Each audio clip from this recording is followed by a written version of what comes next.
This happened back in 2007, the summer when Transformers first came out. My little brother, who was 10 at the time, was dying to see it. He was obsessed with cars and robots, so obviously this movie was his dream come true. So I got tasked with taking him to the movies. It was one of those late-night showings at a theater in Philadelphia. The place was packed, and the energy in the room was great. People were cheering, laughing, and all hyped up during the movie. My brother was in his element, clutching his popcorn, eyes glued to the screen, whispering to me every time he recognized a car model. For most of the movie, everything was totally normal. The movie itself was awesome. Explosions, cars transforming, and all that Michael Bay madness. I remember thinking it was probably the best summer movie I'd ever seen at that point. When the credits started rolling, the theater began to clear out pretty fast. My brother and I stayed in our seats, partly because I didn't feel like getting caught in the rush of people. I'm not gonna lie, I liked sitting there for a minute too. The chaos of the movie had drained me a little, and it was kind of nice just to chill for a second. As people funneled out, the theater got quieter and quieter. The loud chatter and rustling of popcorn bags faded until it was just a handful of people left in their seats. Eventually, even they got up and left, and it was just me and my brother sitting in the middle of this huge theater. That's when it started feeling weird. It's hard to describe, but the room felt heavier, like the air was thicker. The kind of quiet where you can hear the faint hum of the projectors and the creak of the seats when you move. My brother turned to me and said, "We should go now," but I waved him off. "Yeah, in a second. Let's just wait a minute." That's when I noticed her. A few rows ahead of us, just slightly to the left, there was someone still sitting there. An older woman, maybe in her 70s or 80s, with gray hair pulled back into a bun. She was wearing this old-fashioned dress, the kind you'd see in photos from the 50s or 60s, with a long skirt and a cardigan draped over her shoulders. Her head was slightly tilted down, like she was staring at something in her lap. At first, I didn't think much of it. I figured maybe she was just waiting for someone or didn't realize the movie was over. But then I started to feel uneasy. There was something off about her. She wasn't moving at all. No shifting in her seat, no fidgeting, nothing. Just completely still, like a statue. "Do you see that lady?" I whispered to my brother. "What lady?" he asked, looking around. I pointed toward her, but as soon as I did, I realized something terrifying. The seat she was in wasn't down. You know how those theater seats flip up when no one's sitting in them? That's how hers was. She wasn't sitting in the seat, she was hovering just above it. I froze. My brain was trying to process what I was seeing, but it didn't make any sense. "Let's go," my brother said, tugging on my sleeve. He must have sensed my fear because his voice was shaky. I nodded and stood up, grabbing my bag. But as we turned to leave, the lights in the theater flickered. Not the bright overhead lights that come on when the movie's over, but the dim floor lights along the aisles. They flickered once, twice, and then stayed dim again. When I glanced back at the woman, she was looking right at me. Her face was pale, almost colorless, and her eyes were sunken, dark like empty pits. I swear she wasn't there a second ago, but now she was staring straight at me, unblinking. Her mouth moved like she was trying to say something, but no sound came out. "Let's go, let's go, let's go," my brother kept saying, pulling me toward the exit. We practically ran out of the theater, my heart pounding so hard I thought it might burst. We didn't stop running until we got to the car.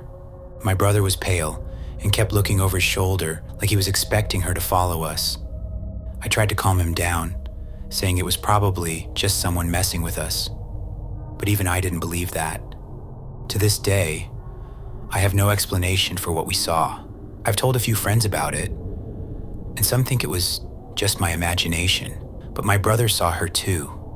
And I'll never forget the way she looked at me, like she was trying to tell me something or warn me.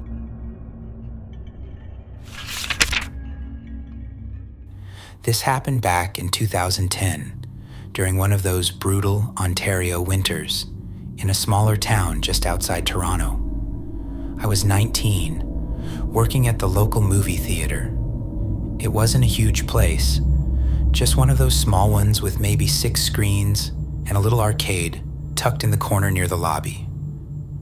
Closing shifts were usually fine, just a bit lonely, but that winter the nights felt extra eerie. Everything was so quiet, too quiet. And that night, something happened that I still can't explain. It was snowing hard and barely anyone had come in. By the time the last movie ended, the theater was practically empty. My manager, Greg, told me to check the arcade before we locked up. The arcade only had a claw machine, a basketball game, and a couple of old racing simulators. I figured I'd be in and out. When I walked into the arcade, though, it was freezing. Way colder than the rest of the building, which was already chilly because our heating sucked. The air felt heavy too, like it was pressing down on me. The claw machine's music was still playing, but it sounded off, warped, almost like it was dragging. I felt uneasy, but I shrugged it off as my imagination and started walking through. That's when I saw her. She was sitting on one of the racing game chairs, her back to me. She looked like a young girl, maybe 10 or 11, with long, straight black hair and this pale, almost translucent skin. Her dress caught my attention right away. It looked old, like something out of a history book. Colonial style, cream-colored with frayed edges and little tears, as if it had been worn for decades. She looked like she could have been of Asian or indigenous descent. Her features delicate and soft, but something about her presence made my stomach knot. "Hey," I called out, my voice breaking a little. "Are you okay? The theater's closed." She didn't react, didn't even flinch. She just sat there, my chest tightened. Something about her was off. Way off. I stepped closer, and that's when the basketball game behind me roared to life. The lights flashed, and the sound of the ball bouncing filled the arcade. I spun around to look at the game, my heart pounding.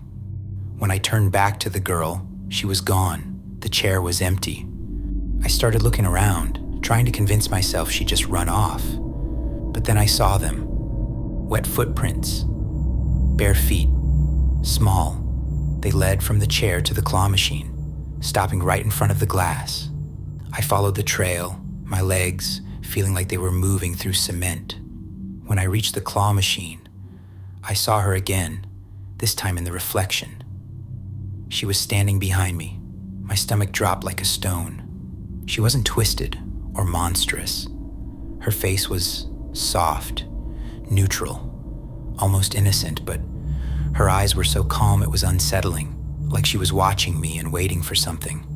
Her dress looked even older up close, frayed and dirtied, like she'd walked straight out of another time. I couldn't move.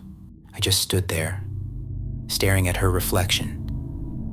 The claw machine's music started warping again, the notes bending and cracking, and the weight in the air grew heavier. She tilted her head slightly, her expression unchanged, and then, just like that, she was gone. No dramatic fade, no puff of smoke. 1 second she was there, and the next, nothing. I bolted out of the arcade, my heart hammering in my chest. Greg was up front. He looked up when I burst in. "You good, man?" he asked, raising an eyebrow. I didn't want to sound like an idiot, but I couldn't keep it in. "Did anyone say there was a little girl in the arcade?" I asked. He froze, his face going pale. "You saw her?" he asked quietly. That question sent chills down my spine. "People have talked about her before," he added. "Always in the arcade. No one knows who she is." We didn't talk much after that, just finished locking up and left as fast as we could.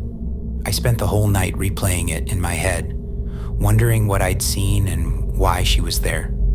To this day, I still can't step into an arcade without feeling like someone's watching me, and I'll never forget the look on her face. Calm, neutral, but so deeply unsettling.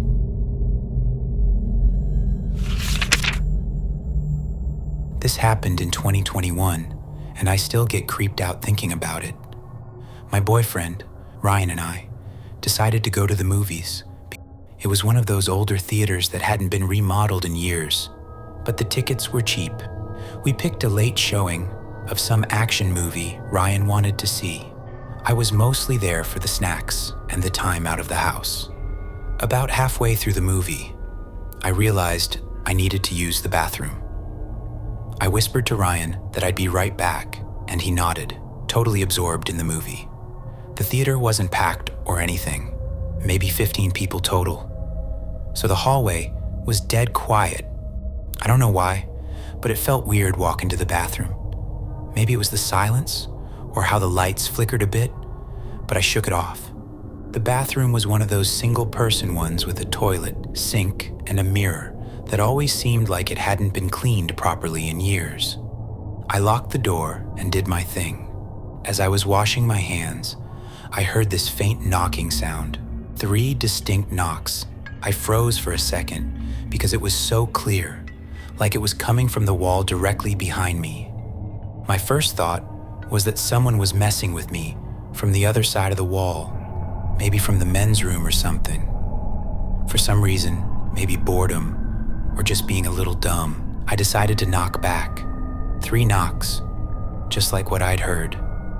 I stood there, waiting, kind of amused at the idea of whoever it was messing around. And then it happened again.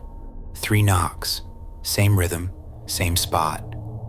It wasn't like a random noise or the pipes or something. It was deliberate. I laughed nervously and knocked again. I figured it had to be someone playing a prank, right? But the moment my hand hit the wall the 3rd time, the bathroom felt wrong. The air got heavy, and I swear it felt colder. I tried to shrug it off and turn back to the sink to dry my hands, but the paper towel dispenser started spitting out paper on its own, like a lot of paper. It was ridiculous. I muttered, "Okay, that's weird," and grabbed a few pieces before it finally stopped. As I looked up into the mirror, I felt my stomach drop. There was a shadow behind me, not a faint one or something subtle. It was dark, almost solid looking, and standing in the corner of the bathroom. It wasn't shaped like a person exactly, more like this mass, but it was definitely there. My brain was trying to come up with a logical explanation, but I couldn't move. I just stood there, staring into the mirror, my heart racing so loud, it drowned out everything else. Then the toilet flushed. That snapped me out of it, and I spun around, but there was nothing there, just an empty bathroom. My first instinct was to get out, but I had to unlock the door, and for some reason, my hands felt like they couldn't work fast enough. As soon as the lock clicked, I bolted into the hallway, practically running back to the theater. Ryan looked up at me as I slid into my seat. He leaned over and whispered, "You good?" I just nodded, not trusting myself to talk about it yet. I didn't want to seem crazy, and what was I even going to say? "Oh hey, I just played knock knock with a ghost and then saw a shadow in the bathroom. Yeah, no thanks." When the movie ended and we were walking out, Ryan asked again if I was okay. I finally told him everything as we got to the car. He laughed at first, but when he saw how serious I was, he got quiet.